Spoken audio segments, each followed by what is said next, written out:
Hello students, welcome back to my class. आज हम करने वाले हैं change in profit sharing ratio का पार्ट 4। पार्ट 3 में हमने देखा था कि रीवैल्यूएशन अकाउंट कब बनता है, कब नहीं बनता। यानी अगर हम असेट्स और लाइबिलिटीज़ को रिवाइज्ड वैल्यू पे लिखना चाहते हैं तब तो रीवैल्यूएशन अकाउंट हम बनाते हैं और नई बैलेंस शीट में असेट्स और लाइबिलिटीज़ को रिवाइज्ड वैल्यू पे लिखते हैं।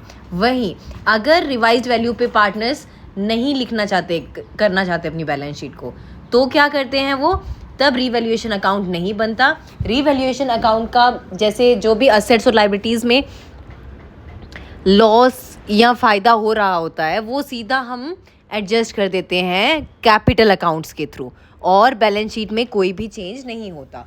तो चलिए आज देखते हैं रिकॉन्स्टिट्यूटेड फर्म की बैलेंस शीट कैसे बनती है और इससे रिलेटेड एक इलस्ट्रेशन करते हैं। अमन, भारत और चेतन पार्टनर्स है जो कि प्रॉफिट्स और लॉसेस शेयर कर रहे हैं 4:3:2 में। उनकी बैलेंस शीट दी गई है यहाँ, ठीक है। उसके बाद उन्होंने डिसाइड किया कि अब वो अपनी प्रॉफिट शेयरिंग रेशियो चेंज करेंगे 3:2:1 पे, ठीक है। और ये एडजस्टमेंट्स है, मतलब ये वैल्यू दी गई है जो भी असेट्स और लाइबिलिटीज़ में चेंज हुआ है उनकी। और पार्टनर्स ने डिसाइड किया कि असेट्स और लाइबिलिटीज़, जनरल रिजर्व वगैरह को रिवाइज्ड वैल्यू पे शो नहीं करेंगे, ठीक है। अब रिवाइज्ड वैल्यू पे शो नहीं करेंगे तो क्या होगा, एक ही एडजस्टमेंट एंट्री पास करेंगे जितने भी एडजस्टमेंट्स है उनकी, ठीक है। तो चलिए स्टार्ट करते हैं। सबसे पहले तो हम इसमें जो भी असेट्स और लाइबिलिटीज़ का रीवैल्यूएशन हुआ है और उसमें जो प्रॉफिट या लॉस आया है वो निकालेंगे।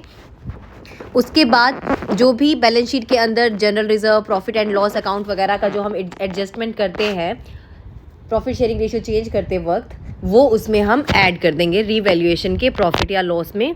और साथ में गुडविल का अमाउंट भी ऐड कर देंगे, ठीक है। उसके बाद हम निकालते हैं सैक्रिफाइसिंग और गेनिंग रेशियो, क्योंकि जो भी अमाउंट हमने फर्स्ट स्टेप में कैलकुलेट किया था उसका जितना भी सैक्रिफाइसिंग पार्टनर का शेयर होगा उतना गेनिंग पार्टनर उसे देगा। तो चलिए स्टार्ट करते हैं रीवैल्यूएशन के गेन और लॉस से।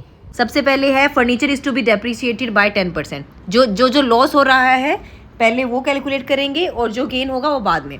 तो यहाँ फर्नीचर की वैल्यू डेप्रिशिएट हो रही है 10% से, यानी कि 80,000 का 10% 8,000, तो फर्नीचर रिड्यूस्ड बाय 8,000, ठीक है। तो ये लॉस हुआ एक असेट का। दूसरा, मशीनरी को वैल्यू किया गया 3,40,000 पे, पहले थी 3,75,000 पे, अब 3,40,000 हो गई, तो 35,000 का ये नुकसान हो गया।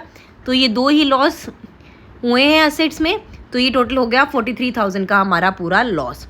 और गेन क्या क्या हुआ है, स्टॉक इंक्रीज हो गया 2,70,000 पे पहुंच गया, पहले था 2,40,000 पे, तो कितना इंक्रीज हो गया 30,000 का। दूसरा, provision for doubtful debts reduce हो गया, ये भी फ़ायदा ही हुआ कि जो डाउट था कि ये डेटर्स हमें पैसे नहीं देंगे, वो डाउट अब रिड्यूस हो गया 3,000 से, तो ये भी गेन हुआ। प्लस 3,000 टोटल गेन हो गया 33,000 और टोटल लॉस हुआ है 43,000। अब नेट लॉस कितना हुआ रिवैल्यूएशन पे, 43 माइनस 33,000, 10,000 का लॉस हो गया। अब बाकी जो भी बैलेंस शीट के अंदर हमें चीज़ें बांटनी है, जैसे जनरल रिजर्व है, प्रॉफिट एंड लॉस अकाउंट है, ठीक है, और गुडविल का भी हमें बताया हुआ है वो 1,20,000, ये सब एडजस्टमेंट भी इसके साथ हम ऐड कर देंगे। जो नेट लॉस आया है, जनरल रिजर्व कितने का है 90,000, प्रॉफिट एंड लॉस अकाउंट है 1,10,000 का और गुडविल है 1,20,000। इन सब को टोटल करेंगे तो net amount to be adjusted आ जाएगी 3,10,000, यानी 3,10,000 का एडजस्टमेंट करना है। अब हम निकालेंगे गेनिंग और सैक्रिफाइसिंग रेशियो। जो गेन करेगा वो सैक्रिफाइसिंग पार्टनर को इस अमाउंट का उतना हिस्सा पे करेगा, ठीक है। तो निकालते हैं सैक्रिफाइसिंग और गेनिंग रेशियो। ओल्ड रेशियो हमें दी गई है 4:3:2 और नई है 3:2:1। तो ओल्ड है 4/9, 3/9, 2/9 और नई है 3/6, 2/6 और 1/6। जब ओल्ड में से नई को माइनस किया तो 4/9 माइनस 3/6 किया तो माइनस का 1/18 आएगा, यानी कि ये गेन है। भरत का अगर करेंगे तो नील आ जाएगा, यानी ना ये गेन कर रहा ना सेक्रीफाइस कर रहा। और चेतन का जब माइनस करते हैं तो सेक्रीफाइस आ जाता है 118, यानी कि अमन गेन कर रहा है 118 और चेतन सेक्रीफाइस कर रहा है 118। अब 3,10,000 का 1/18 करेंगे तो अमाउंट आएगा 17,222 और यही देगा गेनिंग पार्टनर सेक्रीफाइसिंग पार्टनर को, यानी कि अमन देगा चेतन को। तो अमन का कैपिटल अकाउंट हो जाएगा डेबिट टू चेतन्स कैपिटल और अमाउंट हो जाएगी 17,222। अब रिकॉन्स्टिट्यूटेड फर्म की बैलेंस शीट कैसे बनेगी? इसमें क्या होगा, क्योंकि पार्टनर्स ने डिसाइड किया था कि वो अपने असेट्स और लाइबिलिटीज़ को रिवाइज वैल्यू पे नहीं लिखना चाहते, तो जो भी असेट्स हमारे क्वेश्चन में थे, लाइबिलिटीज़ और असेट्स, वही सेम टू सेम हमारे आ जाएंगे यहाँ पे, क्योंकि कोई भी चेंज करना नहीं है। ठीक है, अब चेंज क्या होगा? चेंज होगा सिर्फ कैपिटल अकाउंट में।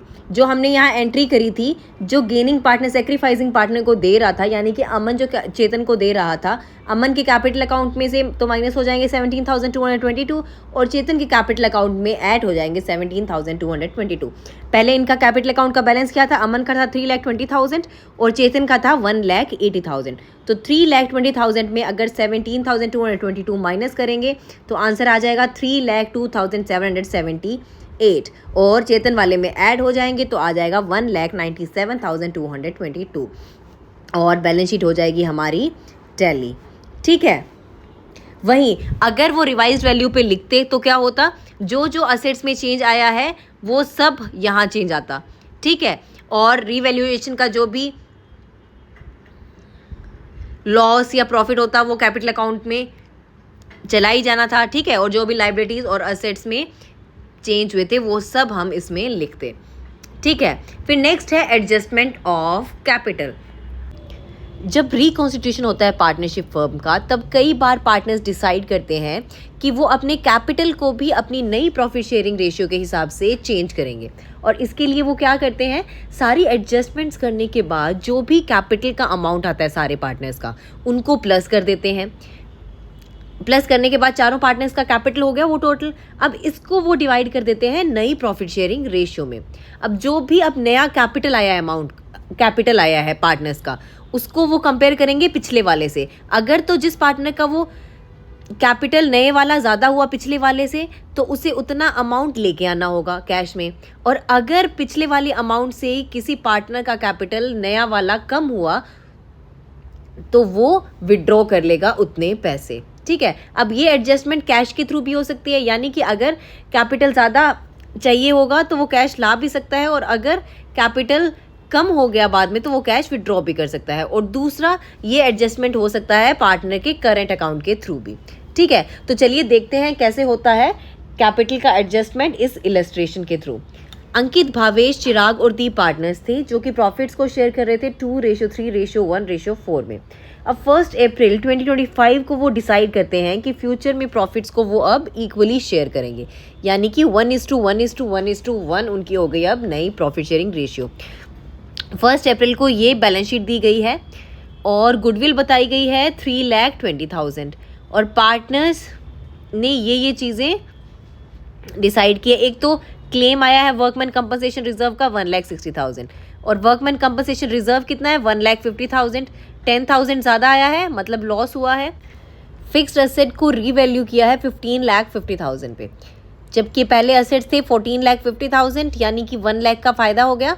और current assets were over valued bye 30,000, 30,000 रुपये ओवर वैल्यूड थे जो कि हमें कम करने होंगे, ये नुकसान होगा।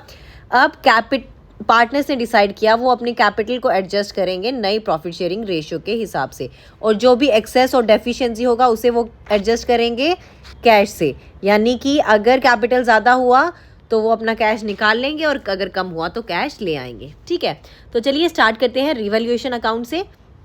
सबसे पहले तो जो भी एडजस्टमेंट है, जैसे कि claim against workman compensation reserve 1,60,000, इसमें 1,50,000 तो हमने यहाँ बैलेंस शीट से ले लिया, पीछे 10,000 रुपये बचा, ये रीवैल्यूएशन अकाउंट का एक्सपेंस हो गया, तो एंट्री बन जाएगी revaluation account debit to workman compensation reserve 10,000।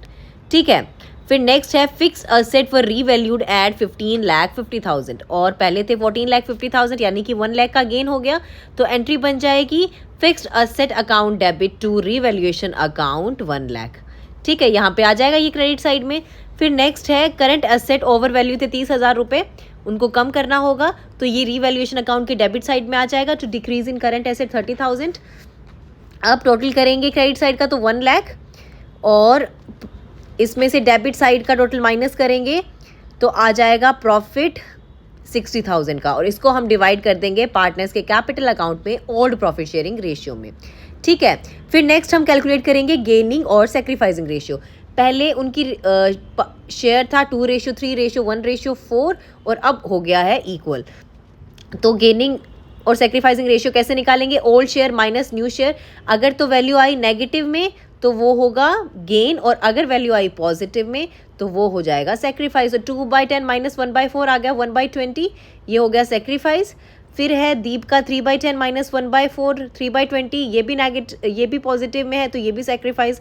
अंकित का पहले शेयर था 1/10, अब हो गया 1/4, ये आया है नेगेटिव का 1/20 तो ये इसका होगा गेन।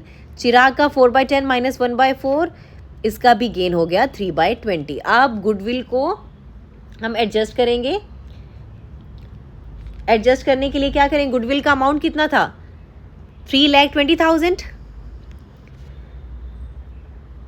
तो 3,20,000 को हम मल्टीप्लाई करेंगे 1/20 और 3/20, तो जो गेनिंग पार्टनर्स होंगे वो देंगे सेक्रीफाइसिंग पार्टनर को। इसलिए अंकित और चिराग का अकाउंट तो हो जाएगा डेबिट, क्योंकि ये देंगे, उनका कैपिटल अकाउंट कम होगा, और भवेश और दीप का क्रेडिट हो जाएगा क्योंकि उनका कैपिटल अकाउंट बढ़ेगा, वो सेक्रीफाइस कर रहे हैं। ठीक है, और अमाउंट कैसे आएगी? 3,20,000 इंटू 1/20 इंटू 3/20, 16,000 और 48,000। ठीक है, अब देखते हैं पार्टनर के कैपिटल में क्या क्या चीज़ें ऐड हुई है, क्या चीज़ें लेस हुई है। देखो, स्टार्टिंग में पार्टनर्स का कैपिटल दिया गया था हमें 2,50,000, 3,50,000, 2 लाख और 4 लाख। तो ये लिख दिया हमने स्टार्टिंग का कैपिटल 2,50,000, 3,50,000, 2 लाख और 4 लाख। अब जो भी रीवैल्यूएशन का प्रॉफिट आया है वो आ जाएगा पार्टनर्स के कैपिटल में 12, 18, 6 और 24। तो ये यहाँ पे हम ऐड कर देंगे 12, 18, 6 और 24।